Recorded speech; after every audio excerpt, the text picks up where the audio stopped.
नमस्कार, द्वारकाज किचनमध्ये आपलं स्वागत आहे. चला तर आज आपण खमंग आणि खुसखुशीत अशी पालक पुरी बनवूया. एकदम साधी सोपी रेसिपी आहे. तर लहान मुलं शक्यतो पालेभाज्या खात नाही, तर त्यासाठी हे असं पदार्थ करायचे, पुरी करायची किंवा पराठा करायचा पालकाचा. तर लहान मुलं आवडीने खाऊ शकतात आणि तिखट वगैरे तुम्ही तुमच्या आवडीनुसार कमी जास्त करू शकता. चला तर मग सुरुवात करूया. एक मी छोटी जुडी आहे, हे पालक घेतली छोटी जुडी एक, आणि छान निवडून घेतली स्वच्छ. आता हे 2 पाण्याने छान स्वच्छ धुवून घ्यायचे आपल्याला, कारण याच्यात केमिकल वगैरे फवारणी वगैरे केलेली अशी, त्यासाठी छान स्वच्छ हे पालक धुवून घेतली. एका प्लेटमध्ये काढून घेतली. आता पाणी गरम करायला ठेवलं मी गॅसवरती. पाणी गरम झालं की त्यामध्ये आपण हे धुवून घेतलेला पालक घालूया आणि थोडीशी साखर घालूया. म्हणजे साखरेमुळं कलर आपल्याला जसं पाहिजे तसं हिरवागार छान राहील. 4 ते 5 मिनिट हे छान याच्यामध्ये आपण हे पालक छान शिजवून घ्यायचा. 4 ते 5च मिनिट, जास्त वेळ नाही शिजवायचा, कारण आपण पुरीनंतर तळूनच घेणार आहोत. तर 4 ते 5 मिनिट हे पालक आपण छान शिजवून घेतला. आता गॅस बंद केला मी आणि आपण एका चाळणीमध्ये काढून घेऊया. चाळणीच्या खाली पण मी प्लेट ठेवली आहे. आता हे एक चाळणीत काढून घेऊया आणि थंड करून घेऊया. थंड झाल्यानंतर आपण हे मिक्सरमध्ये घालून घेतला पालक. त्यानंतर एक मूठभर कोथिंबीर घातली, लसणाच्या पाकळ्या घातल्या 10-15 आणि हिरवी मिरची घातली 5-6. तुमच्या आवडीनुसार कमी जास्त करू शकता. थोडासा अद्रकचा तुकडा घातला तरीसुद्धा चालते. छान बारीक पेस्ट करून घ्यायची. 1 कप मी कणिक घेतली गव्हाची. त्यासाठी मी हे 3 चमचे बारीक रवा वापरलेला आहे. चिमूटभर हिंग, पाव चमचा धने जिरेची पावडर भाजलेले, पाव चमचे ओवा, 2 चमचे तीळ छान मिक्स करून घ्यायचं.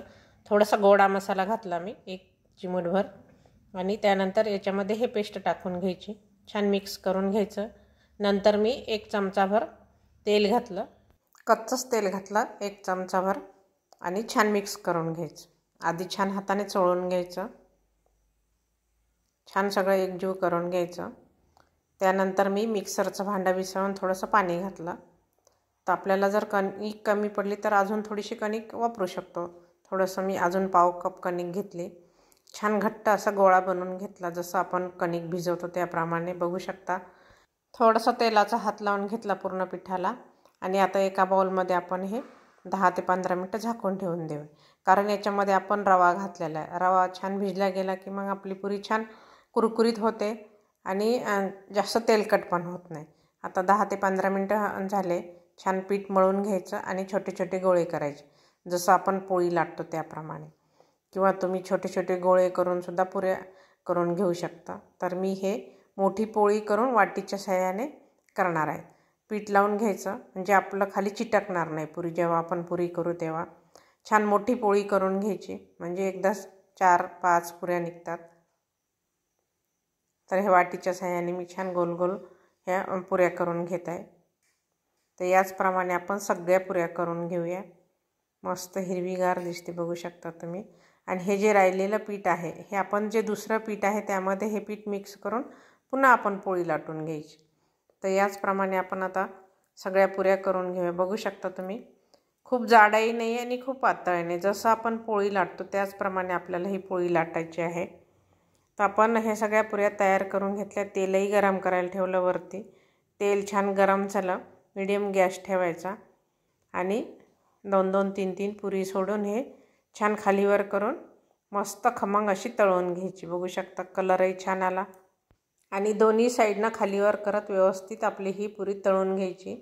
छान तेल निथळून घ्यायचं झाऱ्यामध्येच, आणि एका टिश्यू पेपरवर काढून घ्यायचं, म्हणजे थोडाफार जर तेल लागलं असेल तर ते निघून जाईल. मस्त टम्म फुगलेल्या पुऱ्या आहेत बघू शकता तुम्ही.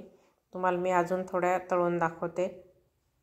तर याप्रमाणे तुम्ही ही जर पुरी बनवली तर हे टिकायलाही 2-3 दिवस टिकते, आणि लहान मुलंसुद्धा आवडीने खातात.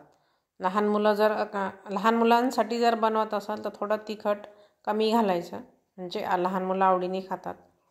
तर आता आपण हे सगळ्या पुऱ्या तळून घेतल्या. तुम्ही हे दहीसोबत खाऊ शकता, किंवा कढीसोबतही खाऊ शकता, किंवा सॉससोबत खाल्लं तरीसुद्धा ही पुरी छान लागते. तर ही आपली पालक पुरी तयार आहे बघू शकता तुम्ही. मस्त कढीसोबत तर अप्रतिम लागते. तुम्ही नक्की या पद्धतीने करून बघा, लहान मुलांनासुद्धा आवडेल. तर प्लीज लाईक करा, शेअर करा. ज्यांनी सबस्क्राईब केलं नाही त्यांनी सबस्क्राईब करा आणि रेसिपी आवडल्यास कमेंट नक्की करा. या पद्धतीने तुम्हीसुद्धा ही पालकपुरी करून बघा. म्हणजे तुम्ही प्रवासातही नेऊ शकता किंवा लहान मुलांना टिफिनमध्ये देऊ शकता. धन्यवाद.